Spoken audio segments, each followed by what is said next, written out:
Мажете ли се редовно с слънцезащитен крем, но кожата ви пак да сгаря, да става суха и да се бели след плаж? Време е да разберете как всъщност се защитават клетките от слънцето, отвътре навън.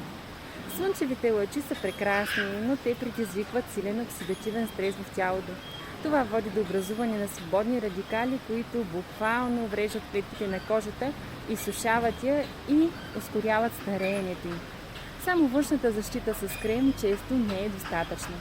Затова най-добрата подкрепа на организма през лятото е комбинацията от супер антиоксидант и органични водорасли.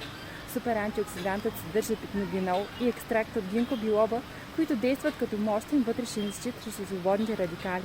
А водораслите подхранват клетките с минерали, за да може кожата и цялото тяло да се възстановяват по-бързо в горещите дни.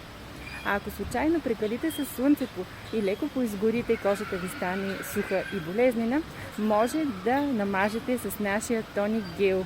Бързо ще успокои и ще хидратира.